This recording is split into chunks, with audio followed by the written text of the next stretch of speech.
Hi. This is Novel Admire. Welcome to my channel. Have fun.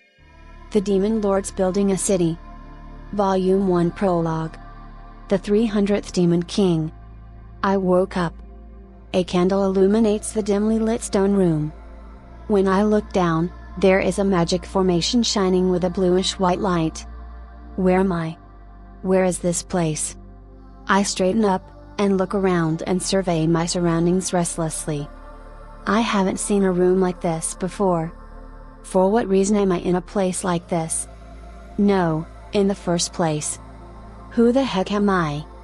I mutter to myself as I can't remember anything. I don't even know my name. I'm at my wit's end, so I desperately try to dig up my memories.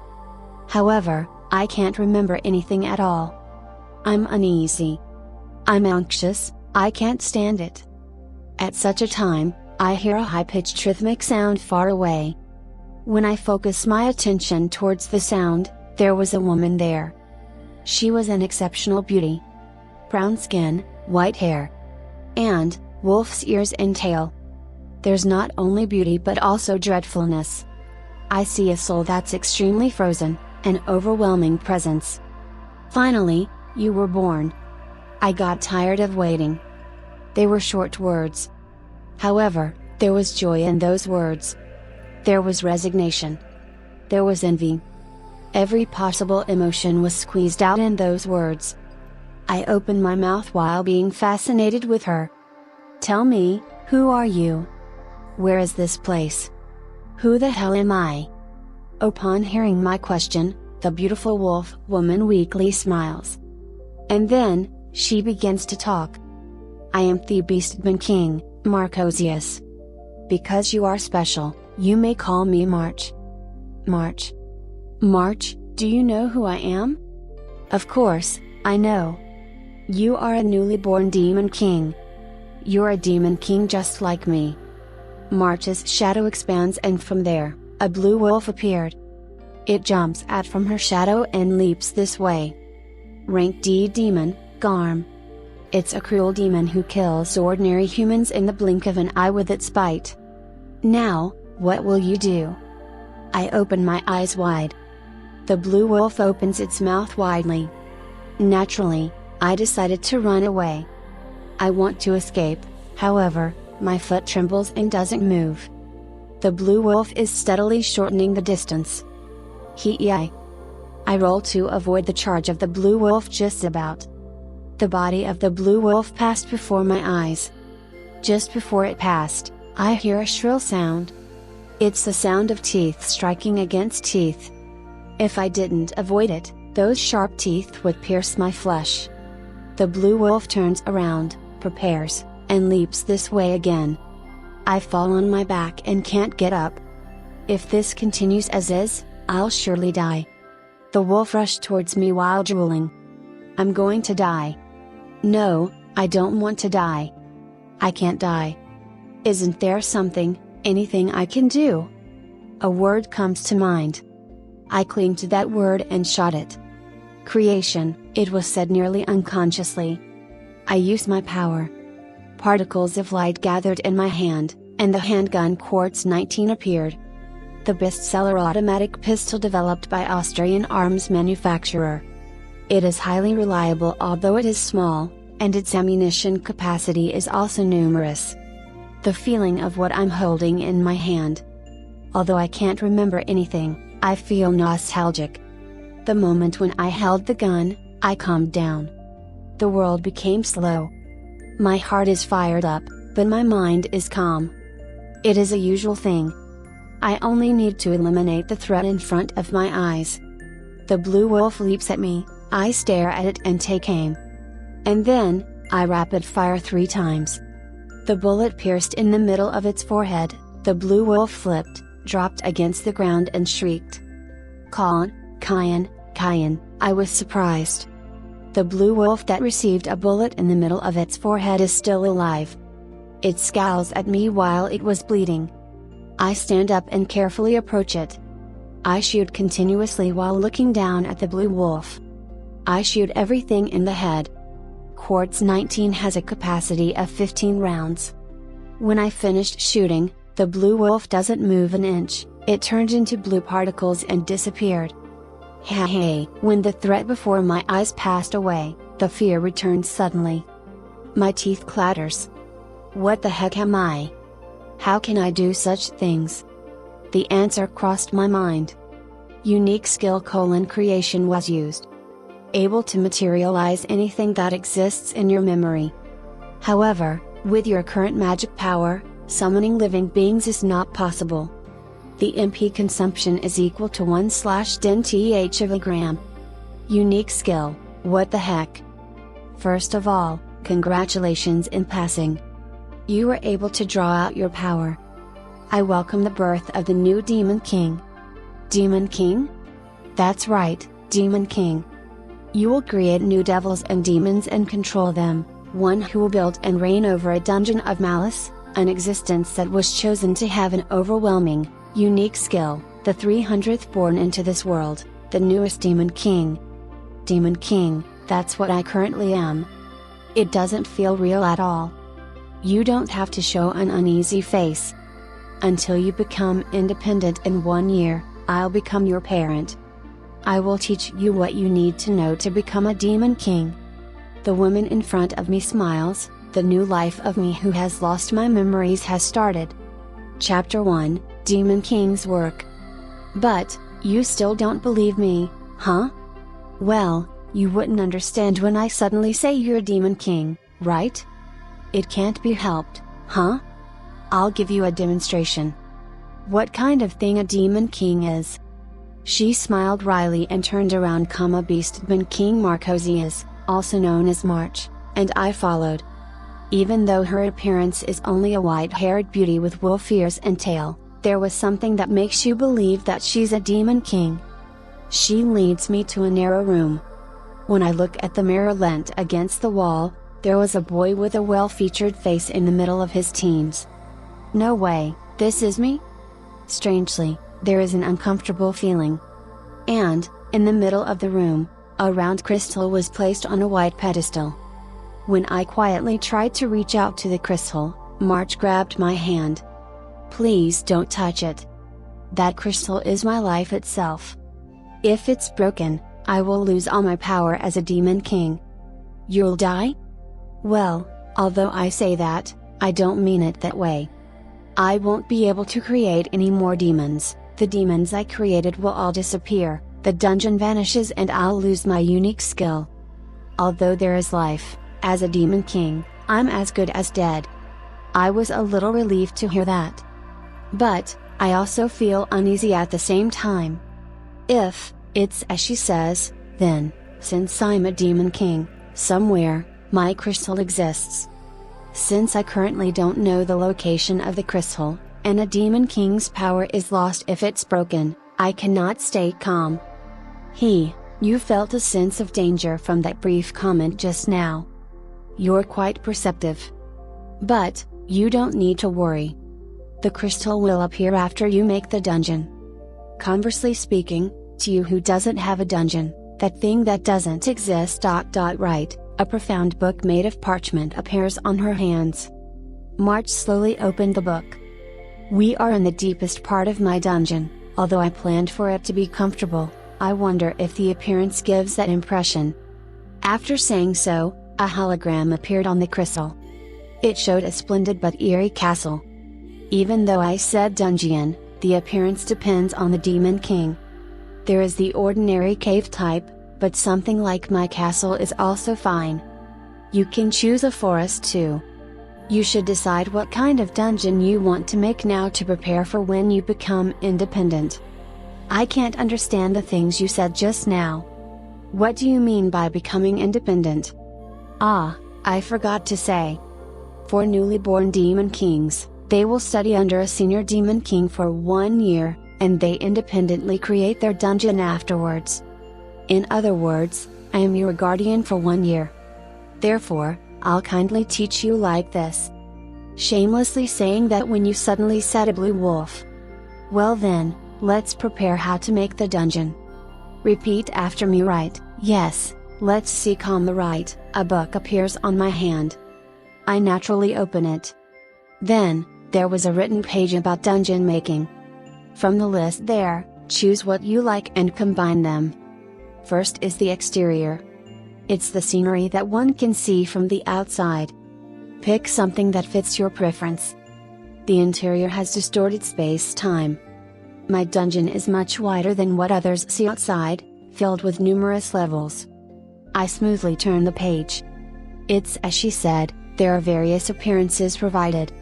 There is DP written in all the pages. What is this DP? Dungeon points. It's what we Demon Kings desperately collect. You can exchange DP for different things and obtain what's written. For comparison, the exterior that fits my taste are expensive. But, the performance doesn't change. However, for the interior, I wonder if the efficiency corresponds to its cost. Interior? As for that, isn't it faster if I show it to you? Like that, the previous view from the hologram on the crystal changed. My dungeon is a level type dungeon, the type that goes higher and higher. One level splits up into 3 rooms, so I purchase 3 rooms. For the first floor of my dungeon, I buy an inexpensive stone corridor. As she says, there is nothing but a winding path made of stone. In the upper levels, I purchase rooms with expensive traps, but there is nothing like that on the first floor. When I looked at the hologram, there was a human fighting against a kobold. A kobold is a dog demon that can walk on 2 legs. Compared to the blue wolf Garm I fought against, it looks like a puppy. The man defeated the kobold, and did a guts pose. The view changed again. The next view was of a man showing greed to pick up the treasure chest. Why are you not using something like that blue wolf that I fought against a while ago? If it was to fight against someone like that man, who was having a close fight against a kobold a while ago, there's a high chance he would easily get killed. I don't understand. If you think about repelling intruders, you should place the strong demons that you created on the first floor. It's not possible. DP is a human's life force. Strong emotions such as fear, despair, and greed are particularly delicious. By gathering people in this dungeon, DP will flow into my hands. Although I'll receive a lot of DP if someone's killed, when there are powerful demons at the start, not many humans will come. That's why it's best to place demons that can moderately defeat them, isn't it? Is the treasure chest a while ago also bait to make humans gather? That's right. That's exactly it. By the way, people come here to become stronger. They become stronger through gaining levels by defeating demons. They obtain treasures, get stronger, then return completely satisfied. On the other hand, the Demon King gets DP, everyone's happy. Incidentally, the powerful demons are placed in the upper levels since the XP gained from them is higher. I also benefit from the obtained DP from the strong humans. If you arrange the strength of the demons from the lower levels up to the upper levels, you can accumulate a lot of DP from both the weak and strong humans you gathered. I see, so that was the plan. For a Demon King to obtain DP, they need to be welcoming. If that is the case, the treasure is loudly set up, and the powerful demon is instructed to lose on purpose. I don't do that, you know? After all, the treasure setup is something exchanged with DP, and the demon isn't free of charge either. While a lot of people come to take it, it's the perfect time for a Demon King to turn black-hearted, isn't it? If by any chance, someone reaches the innermost part, it's the end if the crystal gets broken or he'll get killed. It unexpectedly requires much effort. A Demon King usually buys rooms filled with expensive traps for the last level like I do. An advantageous field for myself is also prepared to compensate. I gulped my saliva. I learned of both the difficulty and fun of a Demon King's work. However, I have one question. We use humans' emotion as nourishment, don't we? And although you said to use demons and treasures as bait to gather people, why must such an inefficient thing be done? To my question, Marge tilts her head. What do you mean? Well, to gather people and simply let them live, I think. Rather, stopping the dungeon and making it into a town. Then, You should be able to earn DP for 24 hours. When I said such words, March laughed and raised her voice. It's reasonable, but it's difficult. The efficiency of obtaining DP goes up when strong emotions come out. A battle of life and death. The excitement of acquiring treasures. Battles are the most efficient way to obtain DP. Really? That might be the case if you look one by one, however, if 100 times of people live for a long time, the efficiency might turn over, wouldn't it? There was a desire in me that doesn't want to kill other people for some reason. Is it related to my lost memories? It's contradictory that I am a man that can collect myself even though I'm holding a handgun. It might be so.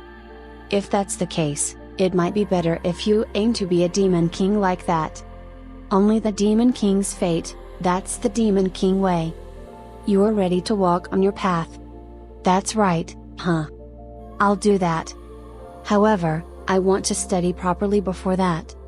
As of now, it's only an empty dream. Good mental attitude. Since I already showed you how to make a dungeon, next I'll show demon creation, in a sense, a demon king's real pleasure. Demon creation. How are demons created? My curiosity was piqued. Chapter 2, First Demon Creation. Beastman King Marcosius declared that she would show how to create demons. Although it's important to make a dungeon, creating demons is important too. Anyhow, demons protect us demon kings, they also act as bait to lure humans. It seems that it's like that. So basically, people come to raise their levels. It's useless if there isn't any demon. And, there are two very different ways to obtain demons. First, is to use DP. You can ascertain the strength of a demon through their rank. There are 8 stages in total ranging from G rank to S rank. However, it's only possible to buy rank G and rank F demons with DP. Why can only weak demons be purchased? There is an exception. When you have created a powerful demon aside from those exchanged with DP, it becomes possible to buy that demon and demons 2 ranks below in the same family. For example, because I have created rank Cerberus, I can buy rank Cearthus with DP. I see. In other words, if I want to prepare powerful demons, I should create demons without using DP, huh? I'll give a demonstration. How to create demons without using DP. I'll use a demon king's personal medal. Watch and learn. Discharge. Shortly saying so, a medal engraved with a golden wolf appeared. It seems like it has an intense power hidden. I sense a strong magical power. March threw it to me. The moment I held it, information about the medal flowed into my head. Beast medal. Round K gives beast attribute to the created demon. Large correction to physical ability and vitality. Each demon king can create a medal engraved with their personal symbol once a month. In my case, it's the beast medal. When you combine 2 medals, a demon gets created. You should also try chanting discharge, it seems interesting. I'll try it. Discharge, a medal appears on my hand. A medal engraved with 2 intertwined spirals. I identify it to get more information. Creation medal. Round kit can be used to synthesize with 2 medals other than creation including the original, to create a demon. The manufacturer can change the attribute of the medal to what he desires and use it for synthesis. Also, from an innumerable possibility, there is the likelihood that what you desire will be picked. You can change the attribute once and never again. What the heck is this? Usually, 2 medals are used to create a demon, and yet, I can't create one if I don't have 3 medals. Isn't this surprisingly inconvenient? Now then, let's create a new demon with my beast medal and yours. A terribly powerful demon should be born from 2 original medals. Mart stares at me with eyes full of expectation. However, unfortunately, I can't create a demon with my medal. I'm sorry, but I can't make it. Here, look at my medal. I throw the medal to her. Since I was able to identify more information about her beast medal, perhaps she could do the same to my creation medal. March's complexion changed. What's with this unreasonable metal? No matter how you put it, is too strong. With an expression dyed in astonishment, impossible, she mutters. So. Is that so? Listen, a demon's strength is proportional to the energy from the metal used to create it. When 3 metals are needed instead of 2, it's irregular but also a good thing. Besides, comet creation is a rank metal. That the energy from the rank metal, which is a plus as it is, will still increase. Although only that can already be said to be unfair, why is even the attribute you like also given? It even has the likelihood to be chosen from countless possibilities? March snorts rudely. That's amazing. How can that not be anything but amazing? Demon kings have a hard time collecting metals with symbols of other demon kings' attributes needed to make different demons. However, what I'm saying is, as long as you have creation, you can choose which attribute to get, and it's possible to create any demon. Now that she mentions it, that's true. In that case, I can be proud of its terrific versatility that I can get what attribute I want and take it at face value. Besides, different demons sometimes appear even if the same demon king creates a demon using the same metal. For example, even if I use my beast metal, I'm not clear if a lion, a wolf or a hamster will come out. As long as it's a beast, then anything is possible. However, with that creation, you can choose among all the possibilities. There is no such unreasonableness, you know. I gulp my saliva. No matter how I hear it, this metal is so efficient that it's broken. You better not tell your metal's efficiency to other demon kings. Is telling it to March okay? I am your guardian, so isn't it fine? Besides, I already. However, this is troublesome. A demon can't be created with only my beast and your creation, huh? Well, there's nothing I can do about it. Consider this a large service. I'll also give this. It's a metal I obtained from another demon king. Moreover, this is an original and not an imitate. There are 3 rank metals. What kind of monster will come out? I can't stop shaking. March puts the beast creation and also flamey metals on my palms. Flamey metal. Round K gives flame attribute to the created demon. Large correction to vitality, physical ability and magic attack power. This metal is also A ranked. It seems that a rank metal is considerably rare judging from her tone. Now then, hold the metals tightly, then chant synthesis. The feeling of expectation makes my heart beat quickly. I bow, pray, then begin to talk. Synthesis, light peeks through my palms. A dazzling light. The heat rages. I gently opened my hands, light began to leak. Shadows form in the air. The scene where a beast and flame become one floats in my mind. Every possibility floats one after another. Among those, I instinctively grab one possibility. Furthermore, with the ability of creation, I add one last piece to my demon that I couldn't find. What do I want? What I want for this new life, I have decided on the answer. For my first creation, a friend is good. We can spend time together for a long time, talk together, and laugh together.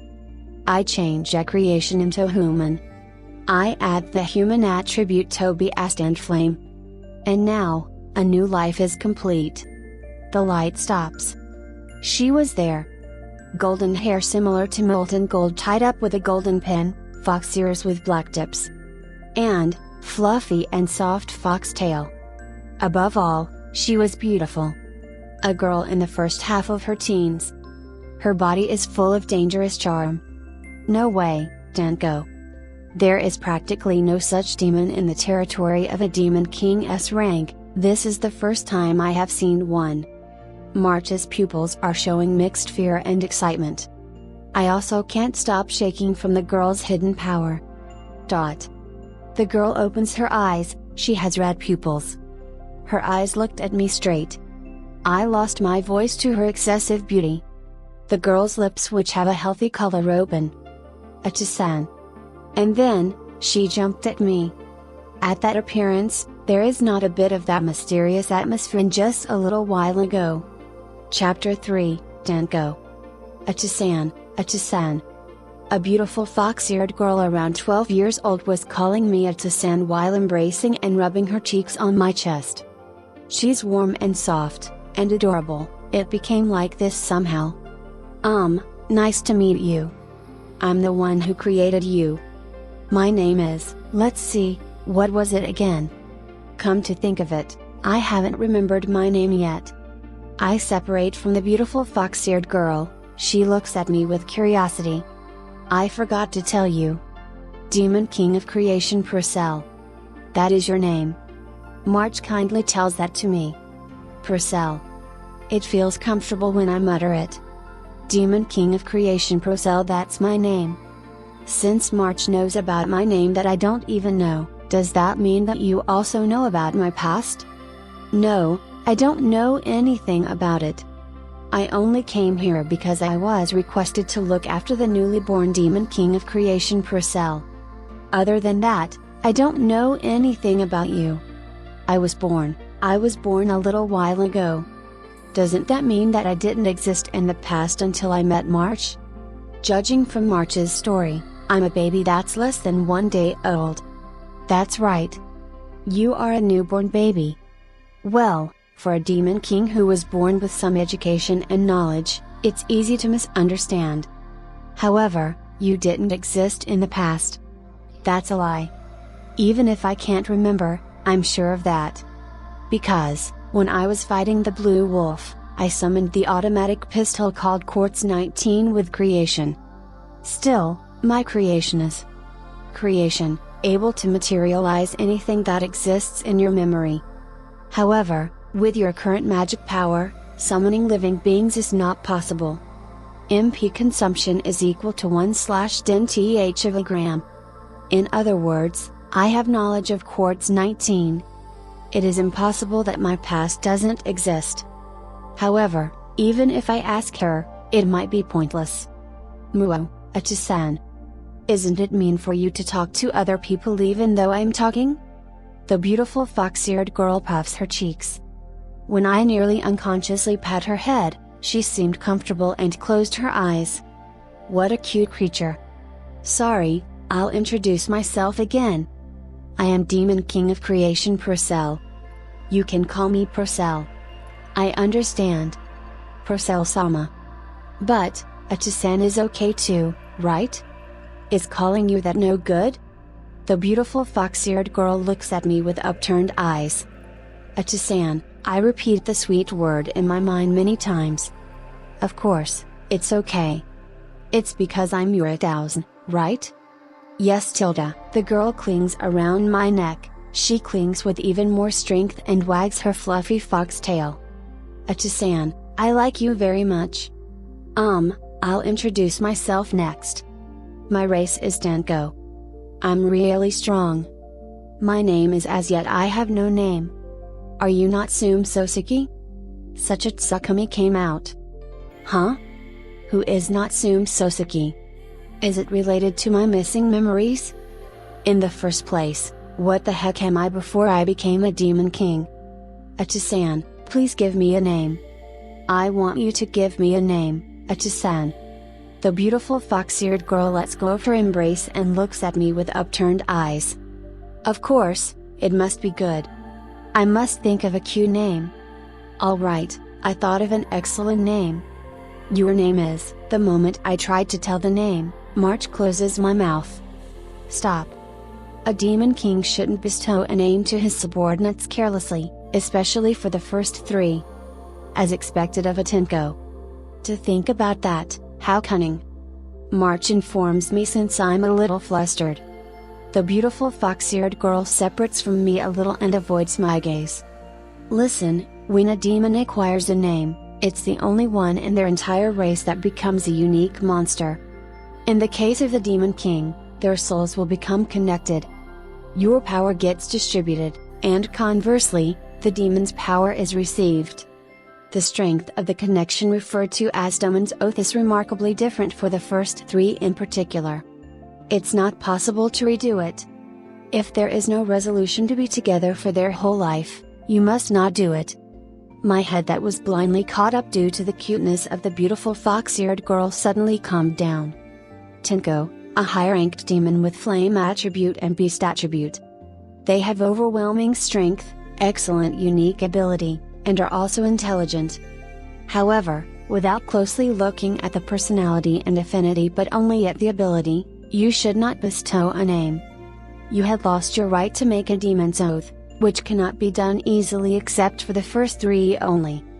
March glares at the beautiful fox-eared girl. Then, the beautiful fox-eared girl averts her face. She awkwardly whistled. To be honest, this child might be black-hearted. The demon created by the Demon King has absolute obedience, and cannot damage the Demon King. However, it does not mean that they don't have self-interest. It's necessary to be careful of a demon with intelligence. Isn't that right, Tinko? The beautiful fox-eared girl cannot bear March's cross-examination anymore and for some reason, somersaults. The girl's appearance transformed into a lovely fox cub. The cuteness and fluffiness are different from her previous appearance, her paws are pitch black. I am just a fox cub, that's why I can't understand such difficult things, she says in a cheerful tone. She's obviously dodging the question. But still she's too cute. I couldn't endure and hugged the fox cub. It's fluffy and silky, hugging it is the best feeling. It's because you're just a fox cub, right? You only wanted a name, didn't you? It is as Itasan says, I only wanted to have a name. My heart wavers. However, it still cannot be done. I gently lower the fox cub. Although I want to give you a name, I'll do it after I confirm your strength and personality. The moment when I believe that we can live together for a long time, I'll give you a name once again. Until then, I'll call you by your race, Tinko. I understand. I'll appeal to the fullest extent to Itasan to show how helpful I am. And then I'll get a name. In an instant, Tinko's uninterested facial expression quickly seems to be floating. Her selfishness is very high. However, that implied part of her is also cute. Phew, that was dangerous. Basically, as a demon king, for your first demon to have a high intelligence and to be able to use a language, although I'd like to avoid it, there must be something about you. I tilt my head. Why? Isn't it easier to give instructions if it can speak and if the head is good? March shakes her head to my words. You can get deceived just like now. Above all, they have emotions. The demons used against humans as shields for us, demon kings, are called expendable supplies. Speaking of, in the case of an emergency, they are unusable demons. What? There's such a thing? I don't have to worry. It's alright. I won't kill using this child. This child is my first demon. I created this child wishing that we will be together for a long time. Fighting and surviving together. That's why it's alright, and although it's cold-hearted, I'll properly make demons used for killing and create them with corresponding ability. I'm a little relieved. You sounded a little scary. In some way, you might be crueler than other demon kings. March smiles wryly. And, she claps her hands. I'll teach you another thing. You can see the level of a creature of this world if you observe the other party. And, in the case of a demon king, it's possible to see the specific status of their created demons. Well, it's even possible to peek into others' demons if they have a skill like me. You should look at the status of the Tinko. I understand. Tinko. I'll take a look. Okay, Tilda, because the Tinko in the form of a fox cub raised her voice in agreement, I look at her status. Race, Tinko S rank, name, unnamed, level, 1, strength S, endurance B plus agility S, magical power S plus luck, a uniqueness X, skills, transformation, ruler of flame, complete magic immunity, extreme speed, enhanced reflexes, future sight. I see, so this is status, huh? It shows the rank in the status. That's right. The most important thing is the race's rank. For example, the status has a relation to the rank, so it means that there is a difference between an E rank race and an S rank race. An S rank race with A stats is comparable to an A rank with A plus stats and a B rank with S stats.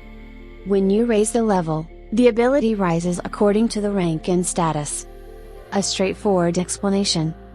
I try to look at the Tinko's status based on it. S rank race and all stats are very high level. Hey, no matter where you look at, Tinko's status is quite broken, isn't it? It is extremely broken, right? That's the power of your creation medal. In the first place, a demon king cannot create an S rank demon. I might get a reward from my superior. 3 medals are used instead of the usual 2, and in addition to that A rank medals were used entirely. It might be the reason that a demon with unreasonable power was born. Ahem, Tinko is strong, you know. The lovely fox cub, whether or not she's aware of our feelings, proudly throws out her chest. Who will believe that such a cute fox cub has an overwhelming strength? I understand how to create demons. On that note, let's steadily create more demons. A battle needs numbers. A strong demon, when surrounded by several times its number, won't be able to do anything. Then, I suddenly remember. A demon king can only make a medal once a month. That's too long.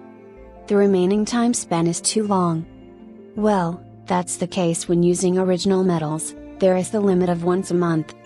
It's also a problem if a demon king uses only their medals every time. Exchanging with other demon kings is an important strategy. It certainly seems so. Especially for me who needs 2 more medals besides my medal. This time, I was able to receive the medals thanks to March's favor, but it won't be like that every time. I need to get other demon kings medals by my power. I understand. There are 3 ways to create demons. First, buying weak G rank and F rank demons with DP. Another is buying once created demons and 2 ranks below it in the same family with DP. And last is through synthesis of your created medals with other demon kings medals obtained through negotiations. These are the 3 key points. I will probably focus on the second option. G and F are too weak and useless. And for the third method, there is a limit of once a month. If that's the case, I'll focus on using the second method and create a lot of demons with moderate strength. For instance, I have created an S rank Tinko so it's possible to buy her and B rank demons in the same family. This is great. However, I have to continue using the third method of synthesizing metals to increase the variation of demons that I can buy with the second method. I'll add another thing, to be honest, there is a loophole in metal synthesis. A while ago, I talked about original metals and imitation metals, right? I'll teach you about its meaning, effectiveness and practical use. We use them a lot. And, March Sensei's demon course continues. Imitation, the direct translation is counterfeit or fake. Which reminds me, my creation metal cannot be used in synthesis if the other metals are not original. What is an imitation metal? Chapter 4, Imitation Metal. I think that you also noticed it, but it's immensely difficult to have several strong demons using the methods I taught thus far. I nod. After all, the fact that Demon King medals can be used only once a month is a bottleneck. But, the method is sufficiently prepared. Now then, let's summon the Demon King's book. Spell. In response to my words, a thick book made of parchment appeared on top of my hands. Turn the page while thinking about metals. Upon doing what she says, a page about metals came in sight.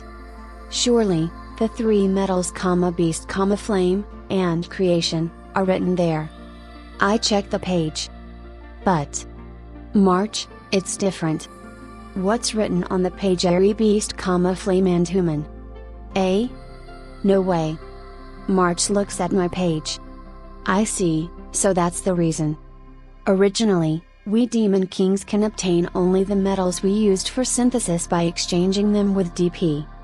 That's good, and it sounds simple. It's something like you can use the metal as much as you want, isn't it? The removal of the once a month condition saves me a lot of trouble. It states that the exchange rate with DP is 500 pints. If you take into consideration that you use at least 2 metals, you can create a demon with 1000 pints. Well, it's impossible to be the same as the real thing. An original metal is a metal that a demon king creates. An imitation metal is a metal exchanged with DP, but its rank drops by 1 compared to the original. Is anything wrong if the rank drops? I think that it's probably related to the rank of the demon that is born, but I'll confirm it just in case. I wonder why was the imitation of human recorded on it and not creation, but let's talk about that first. March coughed and started her explanation. For instance, my beast is a rank, however, an imitation drops to be rank. A demon's rank has a direct connection to the metal's rank. For example, if both of the metals used are A rank, then there is a 2/3 probability that the demon will be A rank and a 1/3 probability that it will be B rank. If one metal is A rank and the other is B rank, then there is a 2/3 probability that the demon will be B rank and a 1/3 probability that it will be A rank. So it's like that after all, huh? There is a huge disadvantage. The S rank Tenko might not have been made using an imitation metal. At most, an E rank demon. By the way, although you can repeatedly use an imitation in synthesis, the metal cannot be exchanged back to DP.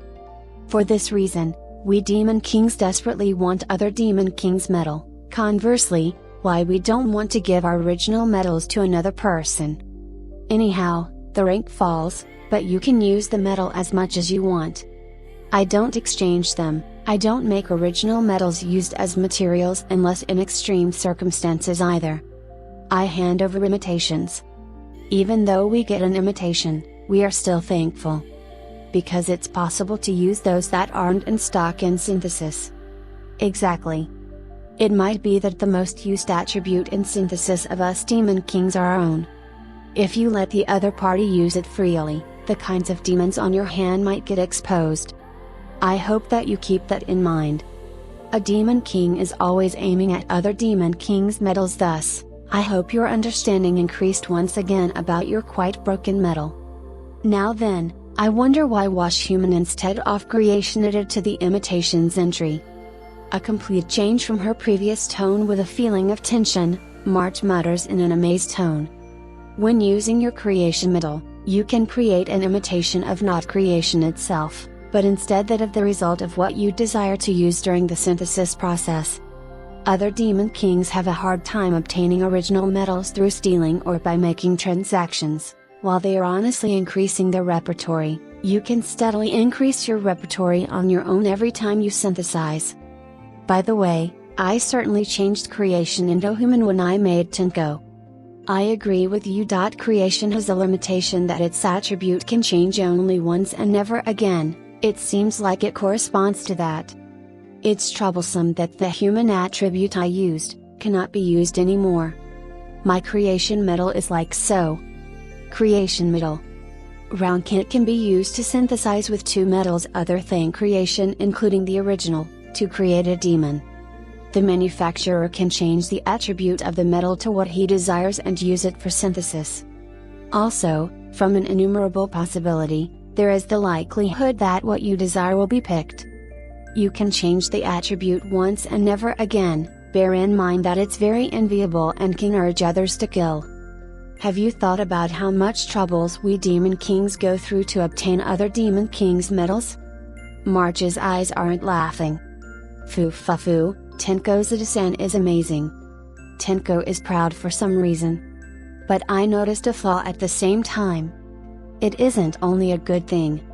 Other demon kings can make a strong demon by combining an imitation, but it's not possible for me. Well, that's certainly so. As for me, it only needs my original base metal and a B rank imitation metal, but it usually results in B rank. A rank if I'm lucky. But in your case, you can't make anything without other demon kings' original metals.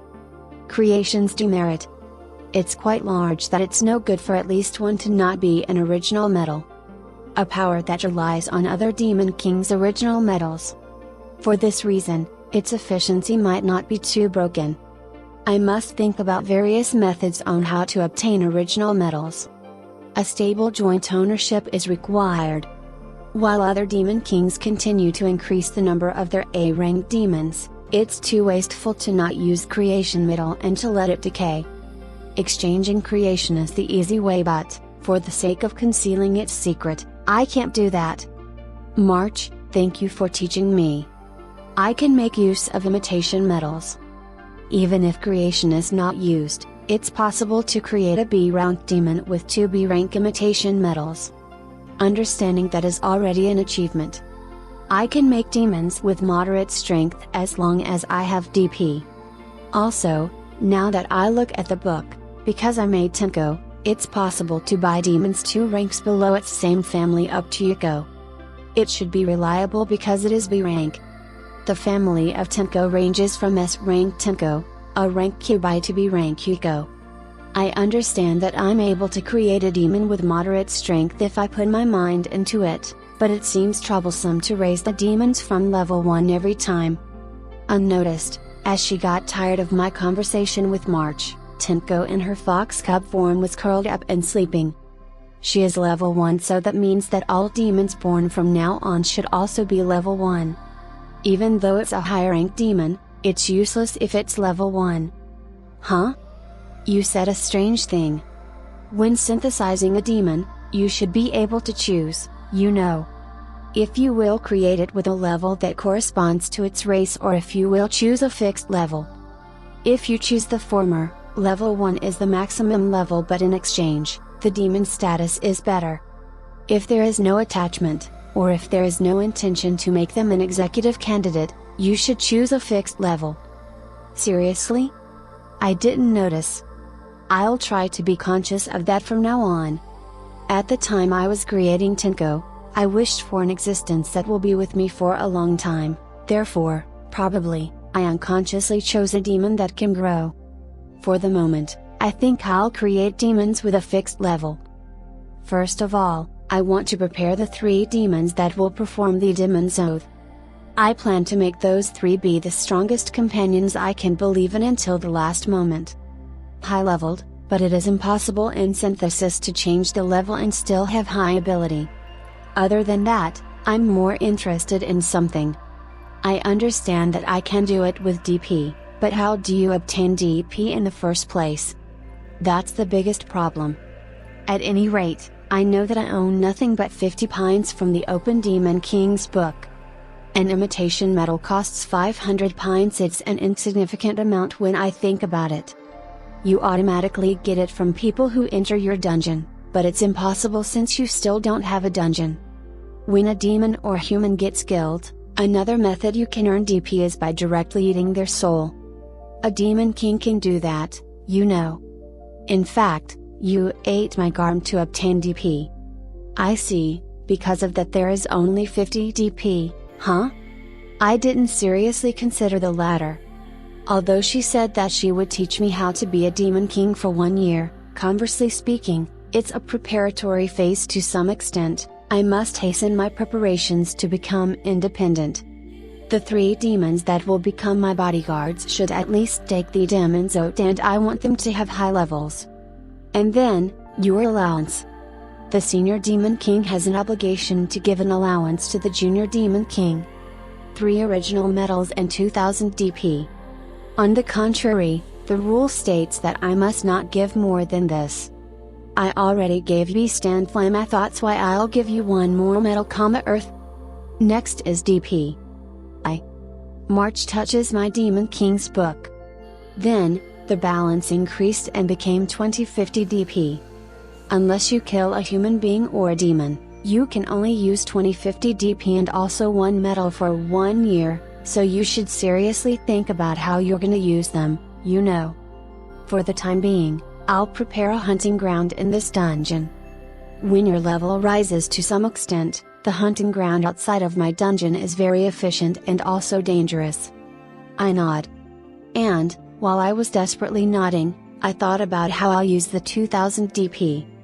If I spend it only on imitation metals, I'll make 4 metals, and end up with 2 demons of B rank or below. My future will be decided by how I use this. Chapter 5, The Power of Creation. After I made a monster, we parted ways. I was taught by Marcho the ability demon lords possess that lets their monsters reside in another dimension. During their stay on the other dimension, time stops for them and their current condition don't change.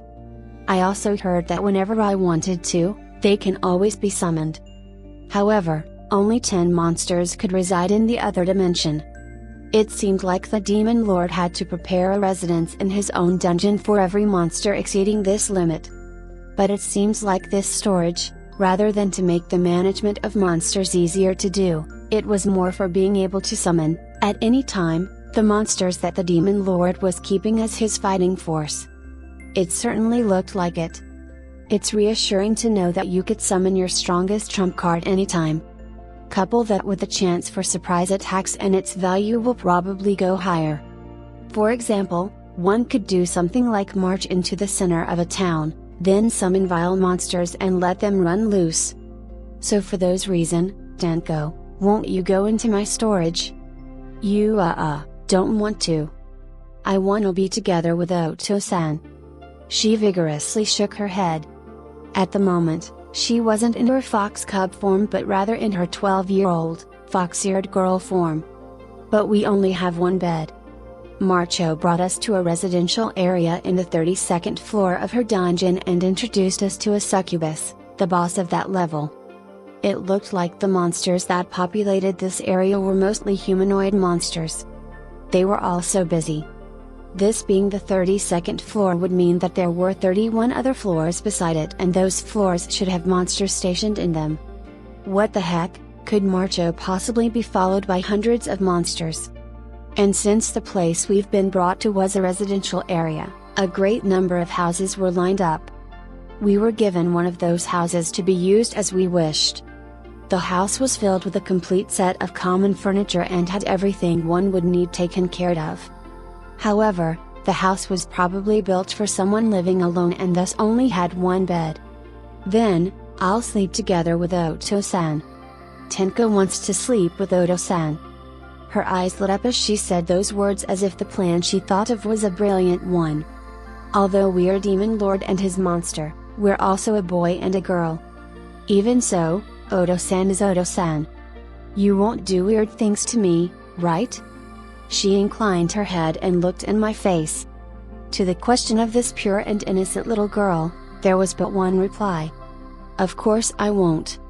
I'm your Oto-san, so I won't ever do weird things to you. Then, can we sleep together?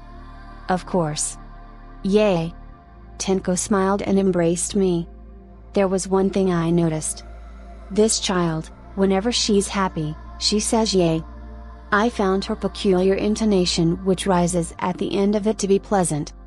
Shall we eat first before going to sleep? Eat? She tilted her head in bewilderment. Well, I guess it's because of one of the common general knowledge demon lords and monsters were born with that says we have no need of food. We could eat but it would only be for the taste and nothing more. Want to do an experiment? I brought her to the dining room. I set the table with dishes as well as forks and knives. She was puzzled as she took a seat. Creation, I used my own unique skill. Unique skill, creation, has been demonstrated. It materializes certain things from your memories. However, things having a trace of magical power as well as living things can't be materialized. The consumption of MP is 1/10 of the weight of the materialized object in grams. I couldn't remember anything about myself, but when I thought about food, numerous menu items came flowing into my mind. First, I poured some corn soup to a dish followed by steaks into another. I also lined up some French bread on the dining table. Whoa, so amazing! Oto-san could also make something like this. It's delicious. Her being a fox monster, meat was her favorite kind of food, so her eyes were glued on the steak. Not to mention, this was a steak that had 1 pound, 450 grams, of thick juices dripping from it. She'll probably be quite full with this. Can I eat it? Yes, you can, but before that, Join your hands together and say Tadakimasu. Odo-san, what's that? It's my first time to hear a ceremony like that. Ceremony? Thinking about, it looked like one. There was no meaning behind it, but I felt that it was only natural to do so. I don't remember why, but it feels weird if I don't do it. Will you not put your hands together for me? I understand, Odo-san. I first showed her how, and when she learned it, she also joined her hands together. Itadakimasu, and so, the two of us began our meal. Tenko ate her meal by skillfully using her fork and knife. Then again, she's a highly intelligent monster after all. And then, in a blink of an eye, the steak was gone. Tenko looked at her emptied plate and a look of dissatisfaction was visible on her face, so I used creation to make her another serving. When I did so, she flashed a smile like a flower in bloom. Odo-san, thank you. She said so as she wagged her foxtail. By the time I finished eating, she was also done with her seconds. It was delicious. Odo-san's so amazing for making a feast like that with magic. I didn't think that I can also make food with it, so even I was surprised. My unique skill was quite useful. I remembered about my status and checked my MP. MP, 1752 thousandths. My MP had decreased by about 250. 1/10 of the weight in grams. The cuisine I had created then was exactly 2.5 kg. If continued until I've exhausted all of my MP, I can make anything I wished until it all weighed a total of 20 kg. Odo-san, what will we do after this? I'm thinking on whether I should create some weapons. MP will recover with the passage of time. If my physical condition isn't good, the recovery will be less, but under normal conditions, I would recover about 50 MP in an hour. But one can't recover more than what their maximum MP will allow. So for me, who can create useful tools with my MP, letting it stay at its maximum value and not do anything with it is an awful waste. Are you gonna make weapons with the magic you've used to create the feast? Yeah, I can make anything in my memory except for living things, as well as the things that have magic power running inside of it. If ever I could make things that contain magic power, I would have mass-produced metals. The fact that I couldn't was disappointing. And then, I thought of something. It was about F and G rank monsters. If I let those guys carry murderous weapons, wouldn't I then be able to create a powerful army at a low cost? G ranks monsters were extremely cheap, with a skeleton costing only 20 DP. Creation, I activated the sorcery of creation. What I was making was a weapon referred to as an assault rifle. M&K MK416, length, 560 mm. Weight, 3.09 kg. Clip size, 30 rounds. Rate of fire 850 rounds per minute. Effective firing range, 400 meters. The M&K MK416 is, even among a great many assault rifles, considered an excellent machine for its overwhelming durability and reliability. It can even be shot after it had been drenched in muddy water. If the monsters, who were novices when it came to guns, were to use them within the dungeon, it was better to put more importance on the gun's durability and reliability rather than its performance. My MP decreased. MP, 1452 thousandths. Given the amount of MP I recover per hour, it was possible to make an M&K MK416 within 6 hours. And 4 of it in a day. Furthermore, 120 in a month. Having around 100 skeletons that carried and mastered firing assault rifles would be interesting. I'll diligently make that happen. Odo-san, are those wrought iron rods weapons? They don't look all that powerful to me. It's an unbelievably strong weapon. It far surpasses anything like a great sword. The 5.56 mm X45 caliber may be small, but that just means it's easy to handle. This thing that can fire 850 rounds per minute with each one's having a speed of 890 meters per second was by no means weak. However, Tenko was looking at me with eyes full of doubt. I guess it can't be helped. Then, I'll show you its power. Let's go to the maelstrom that Marcho told us about. From what Marcho had said, one would have to hunt monsters in order to gain some levels. Marcho had given us permission to freely use maelstroms, one from which C-rank monsters comes out and two of which that produces D-rank monsters. She said that if the ones that I hunted were the monsters that regularly come out of the maelstroms, then it wouldn't hurt her pockets since it looks like that by paying for 100 times the amount of a monster when buying them with DP. It's possible to purchase a maelstrom which gushes out that kind of monster once a day.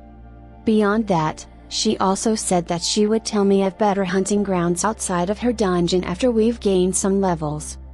Before all of that though, I'll go use these maelstroms and show Tenko the power of an assault rifle. I'm looking forward to what kind of reaction she'll have. Chapter 6, Assault Rifle. We headed towards the house of the succubus living in this area. This succubus was the one in charge of this residential area. Furthermore, it seems like this residential area was the only safe one on this floor. Each floor of the dungeon is divided into 3 rooms and each of these rooms could be set up individually. I heard that if one were to take a single step outside of the residential area, they'd be attacked by the bloodthirsty monsters. For us to reach our goal, the maelstroms that gushes out monsters, we needed the guidance of the succubus. We finally arrived at the succubus house and so we knocked. Era. May. Welcome, creation, Demon Lord Procel-sama. I didn't expect you to pay me a visit on the very first day. A calm-toned woman appeared. But of course, this was no ordinary woman. She had pink hair, a voluptuous figure, and most noticeably, bat-like wings and a slick, hairless tail. Such was the B-rank monster succubus. She had a special effect on her that anyone that looked at her would be attracted to her. I then felt a pain in my hand. It was Tenko pinching me. Mu, Odo-san, what a loose face. I must have had a pretty dirty look on my face when I was looking at the succubus. Tenko pouted. It was horrible. With that, I wouldn't have had any dignity left as both a demon lord and as a father. So I cleared my throat and calmed my mind. Succubus. We came here for a task. We want to raise our levels right away, you see, so we wish to use the D-rank maelstrom. By the way, it seemed like the D-rank monster that comes out of the maelstrom was the monster I fought when I had just woken up, the Blue Wolf Garm. If I could defeat it with just an automatic handgun, I saw no reason to lose to it now that I carried the M&K MK416, an assault rifle. Their capabilities were worlds apart. Is that so? I understand. I'll guide you. Well then, I hope we can be friends. Thanks, you're helping us out a lot. The succubus beckoned. When Tenko and I came close enough, the succubus closed her eyes and began concentrating. A magic formation appeared under her feet. She had the ability to transfer to any room or level she wished to within this dungeon. It seems it was for this reason that she was in charge of the residential area. As long as she had the strength, she could send the monsters living in the residential area to wherever they were needed. One doesn't need to think hard to know the advantages such an ability would create. And then, light rose and the transfer magic was activated. There were dead trees and huge tumbling rocks in the wasteland we were transferred to, and not long after we walked, we caught sight of a swirl of black and purple. That swirl was the maelstrom, the thing one could buy by paying for 100-fold the price of a monster. Once each day, that monster would spring forth from the maelstrom. And for this maelstrom, the monster coming out it was the D-rank monster Garm. Era, how lucky. A monster will come out anytime now. I'm glad we didn't have to wait. Somehow, I just knew.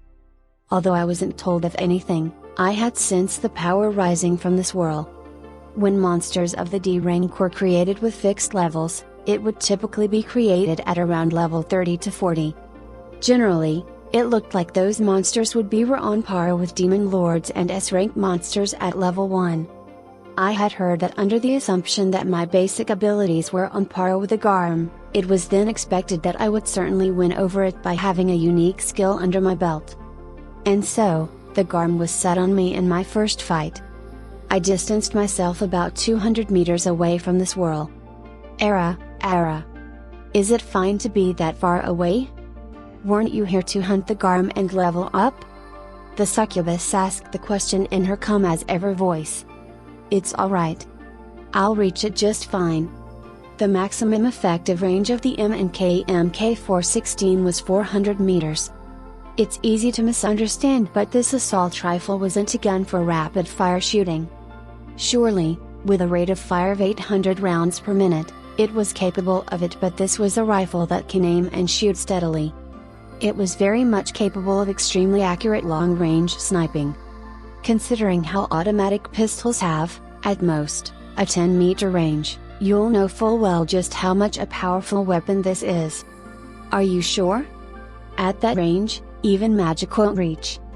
Just watch. I couldn't remember anything, but this world's general knowledge has been firmly engraved into my mind. The maximum range of magic was 100 meters, and I was waiting somewhere twice of that distance, so I understood her concerns. When I looked at Tenko's direction, she looked at me with eyes that trembled, wondering whether or not something interesting would happen. It was probably because she had trust in me that she made that kind of expression. And I just refused to betray her expectations. Well then, it's been a few minutes, hasn't it? The swirl then began flowing faster. It was the sign that a monster was going to be created. I readied the M&K MK416. My mind calmed down and my fear of confronting a monster had vanished. My hand was glued to the gun and I felt the sensation I had when I held the automatic pistol before. It was pleasant. I felt I could do anything within this moment. Before I lost my memories, I probably liked using guns. At the same time I got greatly familiar with it. And then, the time finally came for the Garm to be created. Blue particles rose and took the form of a wolf. It was completely materialized. I then pulled the trigger. At that moment, 3 dry sounds reverberated. The bullets flew as I pictured it in my mind, a perfect headshot. The MK416 had excellent accuracy, so it was possible to accurately shoot at this range. Yelp! The Garm was blown away, knocked down, and then completely ceased all movement, not even at which.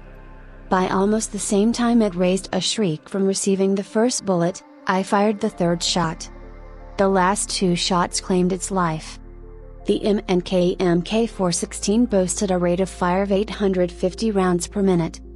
Had I kept pulling the trigger, even more bullets would have been sprayed. But I intentionally fired only 3 and stopped. This is what's called a 3-round burst. When full automatic firing is done, the gun would be harder to control, worsening the spreading of the bullets and increasing the number of wasted bullets. Moreover, overheating the gun's barrel would cause it to bend. On the other hand, single-shot guns couldn't be relied upon on securing the kill. And so, the 3-round burst was developed. Trials have revealed that the shots were accurate up to the 3rd shot. So by firing a set of 3 shots, the accuracy would be improved and ammo conserved. Furthermore, while letting the gun barrel rest, one could then take the time to adjust his aim. However, if ever there was a need to keep on raining bullets, then the gun's rapid-fire capabilities could be displayed as much as one wants by selecting the full auto mode. Amazing! As expected of Creation, Demon Lord Sama, a one-sided battle from twice the maximum range of magic. Melee opponents won't be able to get near, and not to mention the ability to snipe magic users from outside of their range. By just having this weapon, one will be able to keep a wide range strategic magic spells in check, won't they? Yeah, it can, can't it? Keeping it in check within the reach of the enemy's attacks sure is hard. There exists strategic magic spells in this world that possess powerful effects in exchange for taking a very long time to chant. One would generally use these magic spells from around 100 meters away the enemy while being protected by their vanguards. However, for this assault rifle, A distance of 100 meters is nothing. These strategic magic spells won't even get the chance to shoot. But I was a little surprised by the succubus's words. Her words held a great amount of strategy within them. That's Odo-san for you. Odo-san and his weapon are amazing. In contrast, Tenko's words held pure innocence. She had ran up this way and looked at my assault rifle with great interest. Do you want one? I do. But, I don't want something that shoots from far away. I want something that can shoot up close and with a boom. Up close and with a boom. Then I have just the thing. Luckily, I still had some magic power left. I'll take out another weapon instead of an assault rifle for Tenko. Surely, she'll be pleased with it.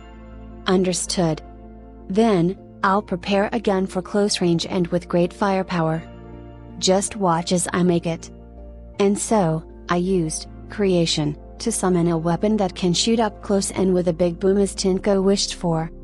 Chapter 7, Dungeons Without a Demon Lord. I gave Tenko the gun she wished for and immediately taught her how to use it. It seemed like she was very pleased with the gun when she tried to test fire it. She went on about how she wanted to use it in live combat right away. So Succubus transferred us once again. This time, to the 68th floor. The D-rank monsters looked like they weren't enough for us, so we headed for the maelstrom that produced C-rank monsters. What the heck, just how many floors are there? All in all, 101. Way. It was beyond what I imagined. I didn't expect it to go over 100 floors. That's because, Beast, Demon Lord Marcosius is one of the great old demon lords and has reigned for nearly 300 years. What's more, she's also a very hard-working person. She also has around 1,500 monsters, by the way. That's way more than what I imagined. I shiver at the thought of us clashing. It's obvious, but the forces I command at the moment were nothing compared to hers. Marcho would probably beat me senseless without even sweating. Odo-san, don't worry. I'm here after all. I'll protect you. Tenko clung to my arms and raised an energetic voice. She was saying so, but 1,500 was just too much even for her. Foo, what a good energetic child. As expected of an S-rank monster, even after being told of such things. But rest assured, creation, Demon Lord Procel-sama, she doesn't have any ill will towards you. Your training is, after all, her final main task. Final. I caught notice of those words.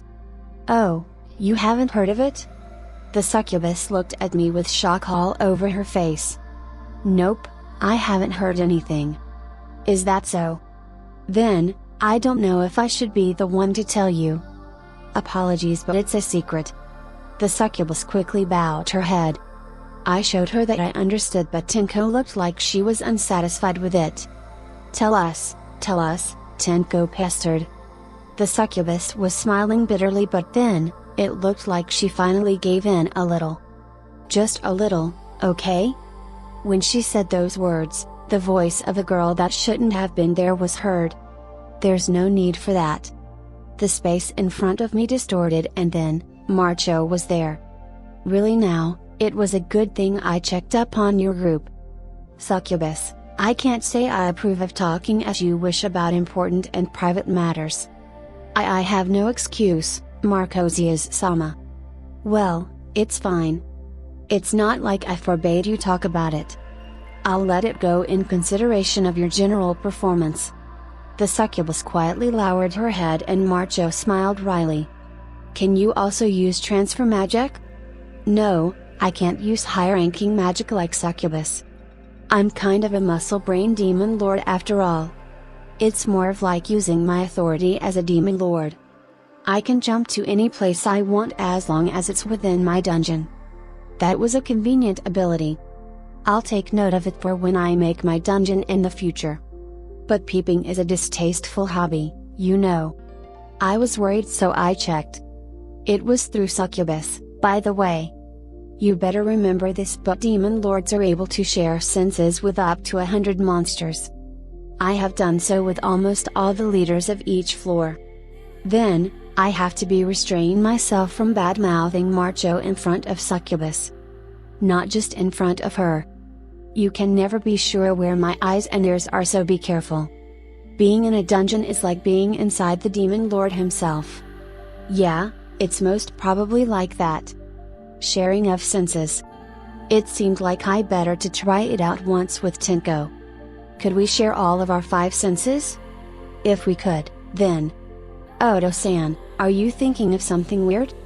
Nope, nothing of the sort. Tenko was as sharp as ever, but I somehow deceived her. I then turned towards Marcho and she began talking to me. I'm telling you this since this is important information for you too. Succubus has already started talking about it, but, you see, we demon lords have a lifespan. Lifespan? Yeah, a lifespan. 300 years to be exact. If that much time has passed after one has become a demon lord, then that demon lord will cease to exist. By the way, I am 199 years old. I was breathless. She looked so healthy and yet she didn't even have a full year left. Hey, don't make that face. I've already done all the things I wanted to do, I have no regrets. And I have raising you as my final task. Training junior demon lords up his, you see, task requested to demon lords near the end of their lifespan. Once in 10 years, all in the same day, 10 demon lords are born, which also means there are children other than you. Perhaps it's kindness that this task is assigned to old demon lords, because if a young one did it, then they will see the newly born demon lord as a rival and thus won't be able to honestly teach them things. Her words about not regretting anything didn't seem to be a lie. Marcho's face was refreshing. And then, if the thing about there being 10 of us being born at the same time was true, then there were 9 others in the same batch as I am in. I understand the thing about our lifespan, but if you're going to die, what will then happen to the monsters you've left behind? I asked the question as I held Tenko's hand. I had been taught in the beginning that if my crystal was destroyed, my monsters as well as the dungeon would vanish. Then what about when the demon lord himself disappears? Nothing will happen to them. The demon lord disappearing has no connection to the dungeon and its monsters. They will continue to exist as long as the crystal does. Rather, the crystal will mimic the demon lord's behavior when he was still alive and will haphazardly and unreservedly create monsters using DP. The crystal will continue to irresponsibly do so over and over again, so the new monsters would end up fighting with the monsters that were created before. Well, pre-existing monsters would also fight one another. No longer under anyone's command, they will do whatever they wish. It's utter chaos. Monsters being free of command is nothing but an ominous premonition. The monsters that have no intelligence are especially bad. The monsters that has some will probably establish order with their fellow thinking monsters, but should the monsters that can't think have the greater numbers, then it's all for naught. A dungeon no longer having a demon lord is probably a very difficult place to live in for all its monsters. Well, after I'm gone, my monsters of the Covenant will be entrusted to someone else. The monsters are going to be free. They can establish a new order in the dungeon, rage as much as they want, or even go outside. Until the crystal is broken, all they have to do is live to the fullest. What happens to the monsters that went outside? Many of those children are subdued by humans. And sometimes, that act is connected to the end of the dungeon. The humans will turn serious and a full-blown dungeon subjugation will begin. Humans have great numbers as well as beings called heroes, beings on the same level as a demon lord. If the humans got serious, no one will be able to win against them, especially a dungeon that doesn't have demon lord. It was the natural conclusion. The monsters that went outside and hurt the humans would incur their wrath. And then, the humans also probably knew the fact that those monsters would be wiped off as well if the crystal was broken. One should always try to cut evil at its roots. In the absence of a demon lord, the dungeon's defenses would considerably go down, and in the end, the crystal would be broken and the dungeon and its monsters would be no more. By the way, do you remember that I told you about teaching you better hunting grounds than using the maelstroms? Of course. In fact, I was quite looking forward to it. Maelstrom would create monsters only once each day. On top of that, I was only permitted to hunt the monsters from 2D rank maelstroms and from 1C rank maelstroms. It was for the sake of increasing our levels as well as the DP I possess that I wished for a splendid hunting ground. It's what I just taught you. A dungeon that longer has a demon lord and has fallen to chaos. You can freely hunt the monsters there. After I'm gone, you may do the same in this dungeon. I shook my head. As expected, even when I'm told that I could do anything I want with the monsters in here, I would hesitate. I don't mind doing so with the monsters that don't have any intelligence like the Garum, but for those that do, like the succubus, I can't say the same. And then, the person in question opened her mouth. Marcosius-sama, we won't allow that. Even after you're gone, we will still continue our primary purpose, and isn't it the protection of this demonic beast castle? We will continue protecting the dungeon that the great demon lord Marcosius-sama has built while punishing any misbehaving children. We won't bring disgrace to you nor let anybody do so. There was passion in her words. I was a little envious and wished I had subordinates like her. Is that so? Is that? Geez, you children are wasted on me. Marcho displayed a smile. Her popularity, which she had surely gained on her own, made the succubus say such things. I'm blessed to have subordinates like them, but not everyone is as fortunate. The Crimson Cavern I'm planning to show you is a dungeon where all the monsters that possessed intelligence have either died or abandoned it. All that's left are the mindless monsters rampaging to their heart's content. The only reason it hasn't been destroyed yet is because it's far enough away from the human settlements. Crimson Cavern. Hearing that name reminded me of flame. Could it perhaps be that the flame medal I received was from the demon lord that used to rule in that dungeon? I certainly won't mind hunting those mindless monsters. It would surely be tough if the enemy was a monster that possessed intelligence and reason like the succubus, but when they're mindless monsters like that, I wouldn't need to hesitate. You better not go unprepared. There may not be any high-ranking monsters that the demon lord himself has created anymore, but still, among the monsters the crystal is continually creating, C-rank monsters are all over the place. Then, it seems I'll somehow manage. The monsters as high as 2 ranks lower of the ones that had been created in synthesis before could be bought using DP. And unless one has the ability of the creation medal, they could create only up to our rank monsters. So that means that the crystals could create monsters only up to the C rank. However, Marcha groaned. But Tenko's incompatible with that place. Her specialty's using flame attacks, but almost all the monsters over there have high flame resistance and many are physically durable. If none of you can use water magic, then you need to dish out an overwhelmingly powerful attack without any flame attribute in it, but at your levels, that's pretty difficult. What, there's that kind of thing, huh? You don't have to worry though, we don't have any shortage on the attack department. Tenko, show Marcho the power of the weapon I made a while ago. Yay! Tenko readied the weapon. It was the weapon I had just made a little while back using creation. It was a weapon according to my interpretation of Tenko's request that she wanted a close-range weapon with a big bang. Its form was of a shotgun's.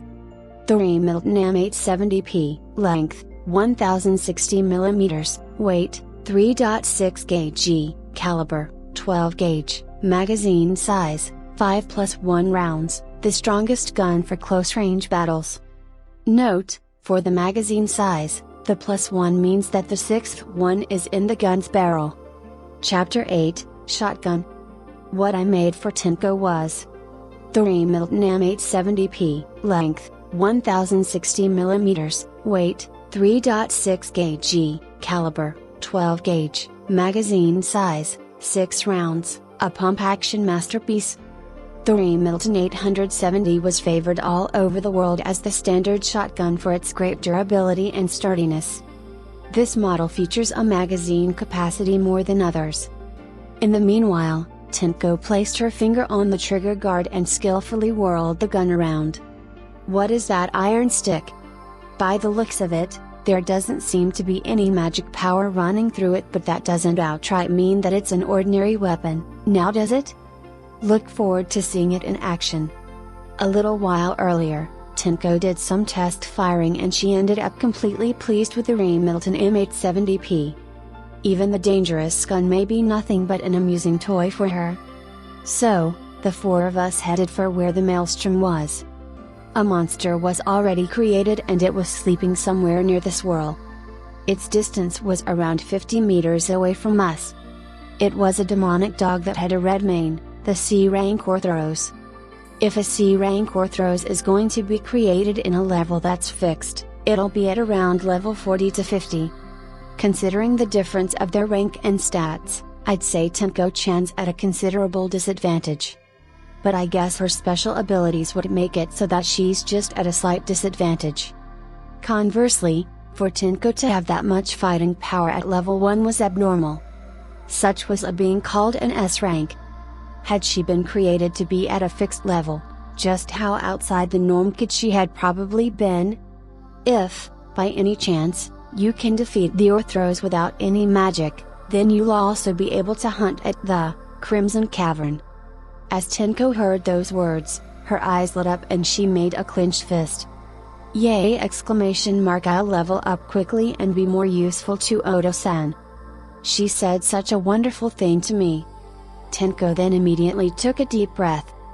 Additionally, she loaded the gun by means of a pump action. A stiff clink sound was heard. And then, she gave her enemy a stern look and charged at it. The red-maned demonic dog, having the ability to perceive incoming danger, was aware of Tenko. Originally, a celestial fox had flame magic as its specialty. It was then able to do one-sided battles from afar. This time, however, under the assumption that the enemy possessed a high resistance to flame, Tenko couldn't use any flame magic. The first to attack was the Orthros. It opened its mouth wide, but Tenko did a quick sidestep. The rock that had been behind her exploded and its pieces scattered. It was the Orthros' offensive magic, acoustic destruction. As its name suggests, a cluster of high-frequency waves are directed towards the target.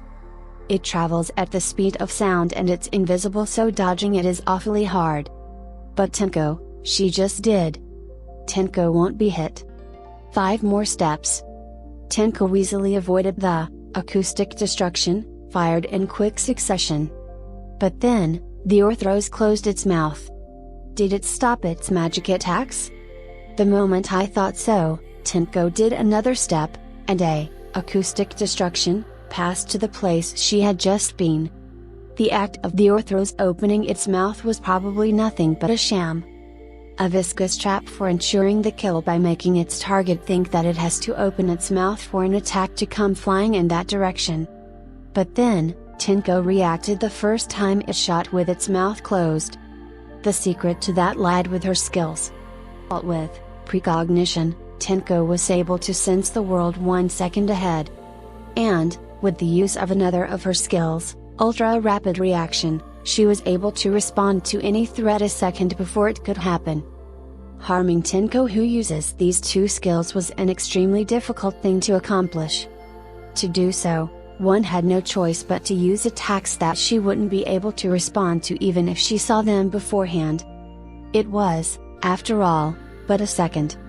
However, if one had Tenko's absurd agility and ultra-rapid reaction, it was more than enough. One more step. It was when she was only 10 meters away from the Orthros that Tenko stopped her steps and prepared her Remington M870P.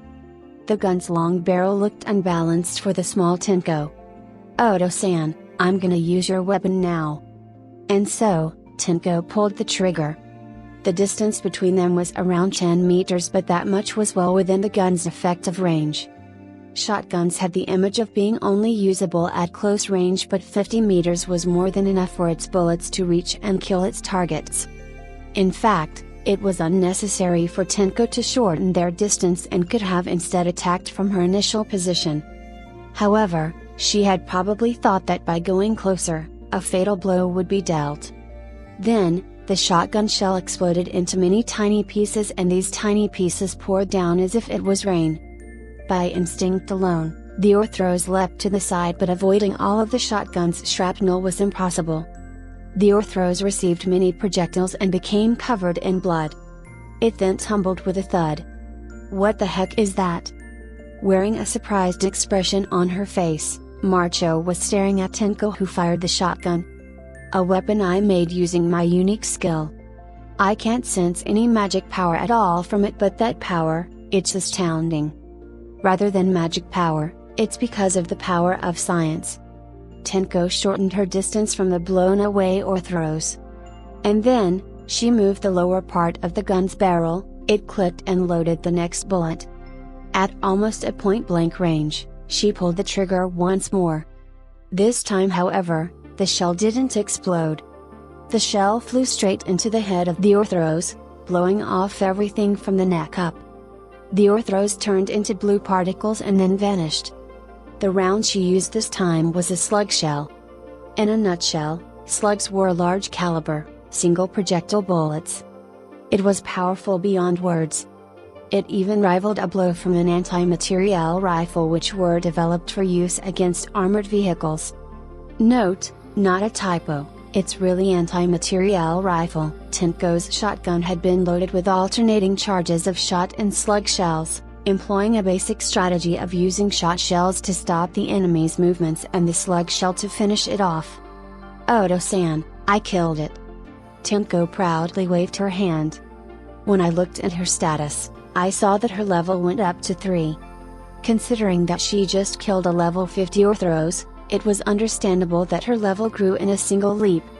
"Well done, Tenko. Come over here so that I can praise you." "Yay!" After she hanged the shotgun to her shoulder using the strap attached to it, she then embraced me. Her tail was swinging, and as I stroked her head, her tail's movement sped up. Marcho had an amazed look on her face when she opened her mouth. "I see. Certainly, if you had this, such things as flame resistance wouldn't matter. This weapon's attack correction's quite impressive, isn't it?" In this world, there existed the concept of attack power. It's equal to the sum of one's own status and their weapons. In other words, weapons, even guns, would not deliver the same effect no matter who uses it. However, a gun's attack power was very high, so unless a monster with a very high status showed up, the equipment wearer's stats would be compensated for. For this reason, I would create a skeleton army. If they were to use a gun, then there would be no difference between fighting a C-rank or G-rank monster. You're blessed not only with your medal but in your unique skill too. I honestly thought so too. It was possible to put this skill in practical use. With this, it seems you're capable of going to the Crimson Cavern, even by tomorrow.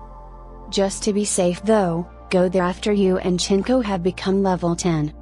The way you guys are right now, you'll surely win, but against enemies stronger than C rank, if you're hit just once, it's all over.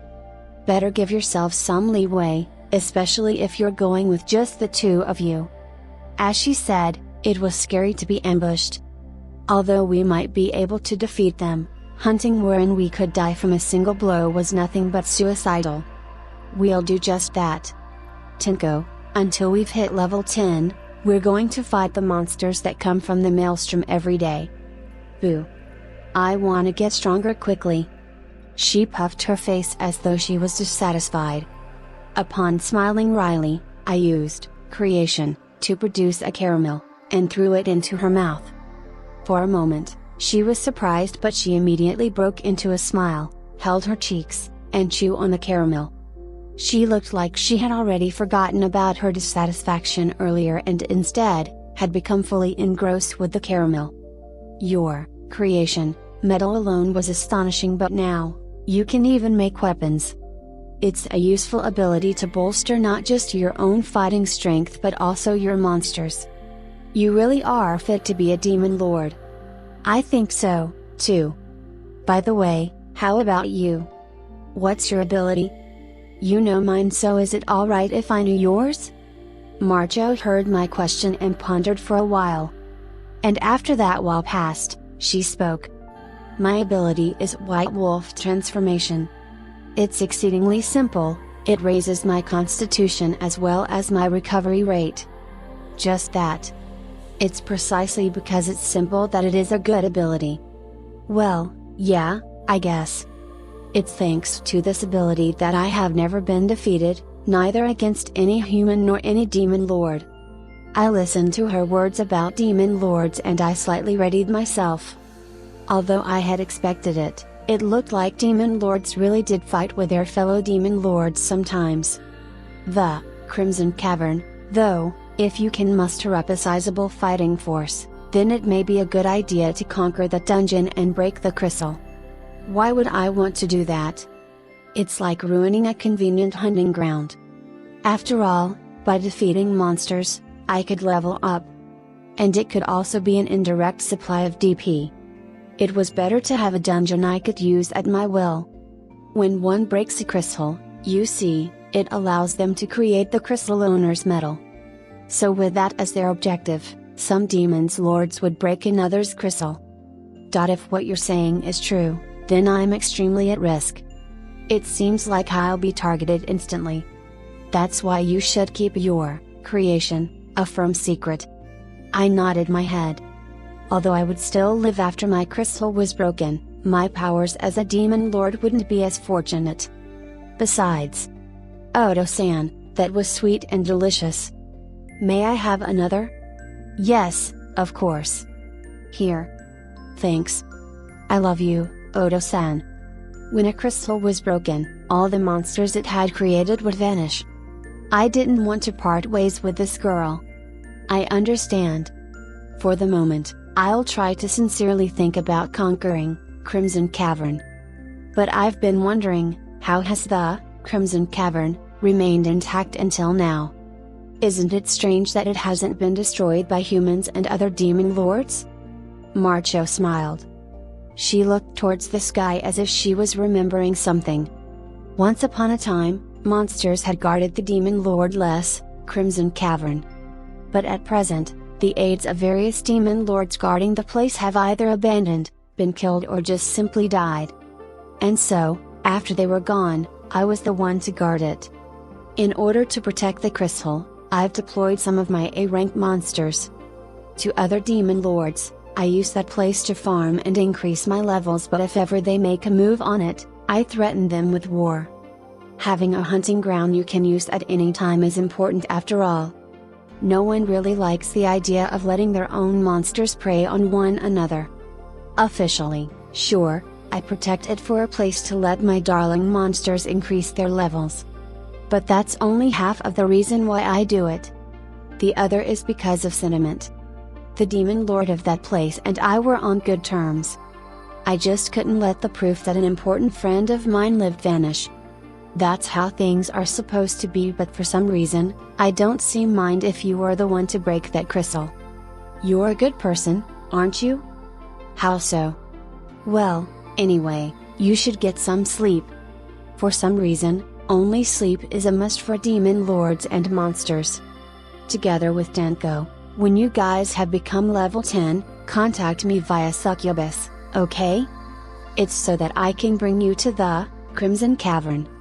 Right after she said those words, Marcho was gone. She probably returned to her own room by transferring. This time was about the usefulness of shotguns and the circumstances of demon lords. I learned many kinds of things. Chapter 9, Skeleton Squad. About a week passed since I heard the story about the Crimson Cavern from Marcho. During the past week, I have made a stock of weapons using creation, all while focusing on leveling up. And so, even at this moment, Tenko was engaging in battle. Free of any danger, Tenko dodged an attack from the C-rank monster or throws and proceeded to close in on it. She defeated it in a blow using her shotgun, the Remington M870P. The Orthros turned into blue particles and vanished. At the same time, Tenko's body shined palely. "Odo-san, I've become level 10. Great job. With this, we can now go to the Crimson Cavern." At last, Tenko reached level 10. I guess it's because of her great delight, but her eyes were sparkling while her fluffy fox tail was swinging. I had already reached level 10 ahead of her, so that meant Tenko and I had then cleared the requirement given to us by Marcho in order for us to be taken to the Crimson Cavern. "Odo-san, let's go right away. Hurry, let's go to where Marcosia-sama is." Tenko led me by the hand as if to say she couldn't wait anymore. We were only able to fight 3 times a day, so we had begun to accumulate a fair amount of stress. "No, not today. Let's go tomorrow." "Moo-yu-yu-yu. Why?" "I want to give the skeletons one last tuning." Each passing day, I diligently made MK 416 assault rifles. In the same span of that time, I had also purchased 9 skeletons. I was able to afford the skeletons due to the 660 DPI earned by doing the daily monster hunt. The storing away of monsters, which was a demon lord skill, allowed one to bring up to 10 of their monsters. If that was the case, I thought it would be a waste for the number of my monsters to be far below the limit. And so, I bought the skeletons. Each one was a cheap monster that costed only 20 DP. When created to be at a fixed level, they would randomly be at level 1 to 10. Because of that, it didn't really matter if they were created to be at a fixed level or not, and if so, somehow the better option was to let them be able to grow because, in their case, they were able to level up to level 20. By the way, in the case of a celestial fox, they would randomly be born at around level 70 to 80. If they could level up, they could go as high as level 90. Skeletons are, like, weak monsters, aren't they? Tenko had a dislike towards skeletons. Well, she is a girl, so it's understandable. Well, yeah, they sure are weak. I won't deny that. The skeleton status was terrible. Race, skeleton G rank, name, unnamed, level, 1, physical strength, E+, endurance, E, agility, F, magic power, F, luck, G, special, G, skill. The deceased, the act itself of comparing it with Tenko was presumptuous. From the start, the skeleton had nothing of note except for its cost to performance efficiency. I can fight all by myself. Maybe, but even if they were to only guard our backs, I'll appreciate it. They'll also provide us additional firepower which we need. So, they'll be fighting alongside us. Let me show you that they aren't just things to cast aside. Total attack power in this world was calculated by means of an addition. Even if the attacker's own offensive ability was low, the gun's firepower would compensate for it. The attack power of skeletons equipped with MK 416 assault rifles could be compared to B-rank monsters. Tenko had a dislike towards the skeletons, so she wasn't there to witness their training, but this looked the right opportunity to show her their abilities. Release, skeletons. I summoned the 9 skeletons I stored away in a different dimension. Each of them carried an assault rifle in their hands. Skeletons, you are now able to put up quite a fight due to my training. Today will be your last day of training. The skeletons looked at me with eye sockets that didn't have any light. They were but just bones, so they didn't understand things like emotions. For the time being, they held only enough intelligence to hear my orders. Issuing a response was something they were not capable of. Teaching monsters with low intelligence was a difficult task. I almost gave up halfway through. Nonetheless, after all my hardship, I was able to teach them 3 commands. All members, ready. The skeletons readied their guns to the target I pointed at. Before they shoot, they must first aim at the target. For this instance, the target was a wooden pole dressed in armor. All members, fire. As I uttered those words, the skeletons started firing. The ta-ta-ta-ta sounds were like music to my ears. The Mk416 the skeletons were holding were not on full auto mode but was instead set to semi-automatic mode. The full auto mode was a system wherein there was an automatic operation between the reloading and firing of the bullets. In other words, as long as the trigger was pulled, the gun would continue to fire in quick succession. In contrast, the semi-automatic mode was a system wherein only the reloading of the bullets was done automatically. The amount of bullets fired would be the same as the amount of times the trigger was pulled. If the full auto mode was selected, the skeletons would just exhaust through their ammunition without even giving a thought. Ideally speaking, I wanted it to be set on full auto mode and just make them do burst fires by lifting their finger from the trigger. However, I was not able to make them remember such a complicated action, and so I instead just gave up on it. All member, stop. The skeletons released the trigger and stopped firing. The commands I was able to make them remember was these three: ready, fire, and shoot. I guess they'd be able to fight somehow. It took a while for them to reach this point. In the beginning, they not only regarded the gun as a blunt weapon but they also had trouble pulling the trigger. It took 4 days but they had finally learned it. Well, even to this point, they were still unable to change magazines, so I have to be mindful of it in each battle. But it was worth it. The sight of the 9 skeletons firing all at once was magnificent. When I have my own dungeon in the future, I will increase their number and also build an even more vicious unit. How is it? It's amazing, isn't it? But Oto-san, if you're going to have trouble teaching them such things, wouldn't it be much better to just make a smarter monster? The mythological fox, a monster in the same lineage as Tenko, is smart and strong, you know? I know, but they're expensive. The mythological fox was a B-rank monster. Their basic abilities were high as well as their intelligence. Learning how to use a gun was probably an easy thing to do for them. However, each one would cost 1,200 pints. I would be able to buy 60 skeletons with that amount. I know. But the skeletons seem quite inefficient to me. When they die, which they do in an instant, all the time it took to train them would then become a waste. In that case, right from the start, strong and hard to kill monsters should be bought, right? I had thought about that. The skeletons were cheap and I would still have the weapons anyway. Unfortunately, however, the time it took to train them could never be gotten back. No, wait. What if I made a monster that will train the skeletons and then afterwards let that guy take care of the skeletons? It's simple if you think about it. There were a lot of monsters like the Lich that made use of the undead. Those kind monsters were extremely intelligent as well as being capable of understanding speech. They might even be able to do a much better job than I did at training the skeletons. I'll think about making an undead the next time I obtained an original medal. Thanks, Danko. I've decided. I'll think about making a ruler of the undead as soon as I obtain a medal related to the undead. Moreover, if I'm not mistaken, there should be a fellow among the undead that does something like using corpses and making further undead.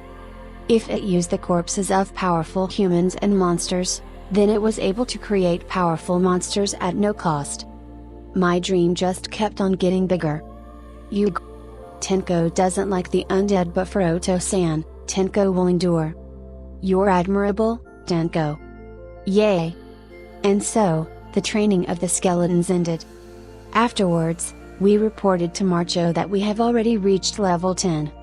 It was decided that tomorrow, Tenko and the undead equipped with the guns will towards the Crimson Cavern. Chapter 10, Crimson Cavern. Are those your subordinate monsters? Marcho, with a stiff smile on her face, said so to me. Aren't they precious? Tenko and I had raised our levels until the recommended level of 10. Succubus then transferred us and we met with Marcho. Naturally, it was for the sake of being guided to the Crimson Cavern. The skeleton squad would also be taken along. Each of them carried an M&K Mk416 assault rifle and it was a spectacle. The combination of the emotionless skeletons and their boorish guns gave quite the atmosphere. This is the first time for me to see a demon lord really make use of something like a skeleton. If it's me that uses them, even skeletons would be a splendid force in battle. That's certainly true. It may not even matter who uses that weapon. You've thought about it well. In an instant, Marcho had seen through my plans. As expected of a skilled demon lord. Procel, 1 Tinko, and 9 skeletons. Well, somehow you've managed to have 10 monsters, a full party. For a newly born demon lord, that's a considerable battle potential. Like this, I'll have some peace of mind and be able to send you out. However, I'll say it again, do not get careless out there. But of course, I had no intention to venture deep this time. I did want to someday break the crystal and have the ability to create its owner's original metal, but as one would expect with my still incomplete fighting force, I wasn't able to do so yet. Only after I had 3 monsters of the Covenant, and get them to level 50 would I plan to conduct a full-scale conquest of that place. Until then, I shall focus on leveling up and earning DP on the early floors, which I could always return to at any time. Well, you are prudent and smart, so you probably won't do anything rash. Just to be safe though, I'll lend you Succubus. Succubus, I ask that you look after him. Is that alright? If I'm not around, the monsters from the residential area won't be able to transfer anywhere. It's fine. Rama has to be put to work once in a while. I'll be relieved if Rama-sama did work. It's likely that Rama isn't a race's name but rather a given name. If Marcho went so far as to name it, it was probably a very powerful monster. Well then, Succubus, look after him. And although I asked you to help him out, if ever there came a situation that you were forced to choose between your life and his, choose to protect your own. To create a situation wherein he's driven to a corner like that, Purcell has nothing else to blame but his own foolishness. You need not hesitate about it. She said some severe things, but they were reasonable. To start with, just lending Succubus was very generous of her. A B-rank monster was a valuable asset. Certainly, Marcosia's Sama. Well then, we'll be heading out. Yeah, take care. The conversation between the master and her follower concluded. Succubus then deployed a magic array. Wait a moment. Succubus's magic can be used to transfer us even outside the dungeon? Succubus was concentrating on deploying the magic, so instead of her, Marcho opened her mouth to answer my question. If there's a magic array prepared beforehand, then yes. Transferring from one array to another is an application of the magic of a succubus, a monster that slips into dreams. However, she can only bring along with her a maximum of 2 people. What a convenient ability. In the future, if ever I got a hold of a metal that can make a succubus, I would definitely want to make one. The lich that controls the undead and the succubus that could use transfer magic. The monsters that I wanted to make were rapidly increasing. Creation, Demon Lord Purcell-sama, the preparations are complete. We may leave at any time. Understood. Let's go immediately. I stored away the skeletons and the 2 of us, Tinko and I, moved close to Succubus. And then, blue light filled the magic array that Succubus had called forth. Ah! Purcell, I forgot to tell you something important. Very soon, all the demon lords will assemble. Marcho spoke halfway through the transfer magic. While I worried about her news, my body was wrapped around in light. And so, for the first time since I was born, I went outside of Marcho's dungeon. So hot. Such were the first words I uttered upon arrival. This place was humid. As one would imagine from its name, the Crimson Cavern featured pretty high temperatures. Rather than being in a cave, one would have the impression as though they were inside a volcano. All around us was earth and stones, illuminated by the brightness of the flames. The path ahead was wide, probably more than 3 meters wide. I immediately deployed the skeletons. They made clattering sounds as they formed a line. Odo-san, do you feel hot? How about you? Do you feel alright? Tenko feels fine. For Tenko, who ruled over fire, this much heat seemed like it was no trouble at all. It's hot for me too, so I don't really like going here. The succubus similarly felt hot. And although she was always lightly dressed even under normal circumstances, her eye-catching way of pulling the hem of her clothes allowed me to see various things I shouldn't have. Incidentally, the skeleton squad did nothing but rattle their bones. I had no idea what exactly they were thinking about.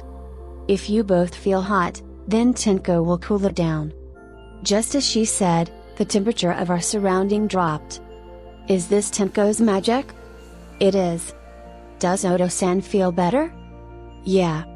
It's cooler and feels much better now. It helps a lot. Tenko had the skill called Ruler of the Flame. Its effects were that it gave the flame attributed magic spells maximum power-ups while also decreasing its consumption of magic power. Not to mention that it also allowed its user to control all flames within their vicinity. The true nature of flame magic was that it manipulated of the amount of heat of its target, and thus it was also very much capable to lower the amount of heat it had. If things went on to be this pleasant, we would then be able to hunt in good spirits. This is to express my gratitude. I used creation to make a caramel. Upon doing so, Tenko opened up her mouth wide, so I threw it in there. Yay! Tenko, who had been getting addicted to caramel lately, looked happy as she tasted it. There's one thing prior I'd like to tell you. Succubus halted our departure. And then, she pointed under our feet. My transfer magic, when used outside of Marcosius-sama's dungeon, only allows me to jump from one array to the next. In other words, if we wish to return to Marcosius-sama's dungeon right away, we have to go all the way back to the array which is engraved in this place. So I hope you take note of our exact path. I understand. I'll pay attention to it. It probably was possible to exit the dungeon normally but not using transfer, and instead walking all the way back to Marcho's dungeon was a thought I didn't want to entertain. So I used creation, and created a transmitter. Furthermore, I also used creation to make a receiver and a smartphone. I then installed the receiver on the smartphone. There wasn't any GPS, so producing a map is impossible, but if I were to use an app, I would at least know the directions. For the moment, I tucked the smartphone in my breast pocket. The record function was turned on. It might come in handy in the worst case scenario. I remembered each and every kind of gun there was and was even able to prepare this kind of thing, but just what the heck kind of person was I? The mystery only deepened. I probably wasn't a decent guy. Succubus, is there anything else? Nothing more from me. Well then, let's go. Yay! Let's kill lots. All our preparations were complete. We headed out for real this time. Hi. This is Novel Admire. Thanks for the visit. Come back again for more novels.